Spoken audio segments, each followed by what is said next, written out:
মহাৰথী সাংস্কৃতিক চৰ্চা কেন্দ্ৰৰ উদ্যোগত গৌৰীসাগৰ আৰু দিখমুখবাসী ৰাইজৰ সহযোগত সদৌ অসম শিশু ভাওনা প্ৰতিযোগিতাৰ আয়োজন কৰা হৈছে।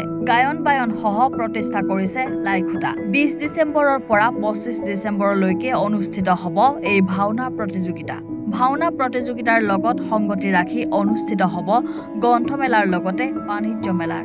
অসমৰ বিভিন্ন প্ৰান্তৰ 12খনকৈ শিশু ভাওনা প্ৰদৰ্শিত হ'ব এই প্ৰতিযোগিতাত। সকলো ৰাইজৰ উপস্থিতি তথা সহযোগিতা কামনা কৰিছে এতিয়া উদযাপন সমিতিয়ে।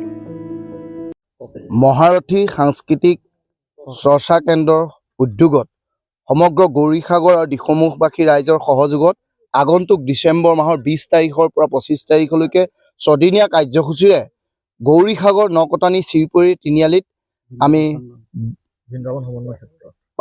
ছদিনীয়াকৈ এখনি শিশু ভাওনা প্ৰতিযোগিতা অনুষ্ঠিত কৰিছোঁ। সেই প্ৰতিযোগিতাত অসমৰ লখিমপুৰৰ পৰা সৰুপথাৰলৈকে 10টা দলে অংশগ্ৰহণ কৰিছে আৰু এই কাৰ্যসূচীত আমাৰ সমগ্ৰ অঞ্চলৰ সমূহ ব্যক্তি আমাক সহায় সহযোগ আগবঢ়াইছে।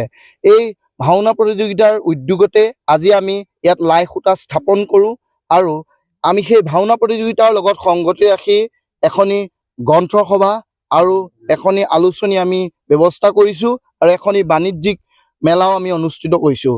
গতিকে সমূহ ৰাইজৰ সেই 5 দিনৰ কাৰ্যসূচীত সহায় সহযোগ উপস্থিতি আমি একান্তই কামনা কৰিছোঁ। ধন্যবাদ। আমগুৰিৰ পৰা ৱাকিল আহমেদৰ ৰিপৰ্ট, এনি ভাৰত 24। নমস্কাৰ, মোৰ নাম নিৰুপম শইকীয়া। এনি ভাৰত 24 এটা নতুন অনুষ্ঠান লৈ আহি আছে, জুবিনৰ গানে কি আনে।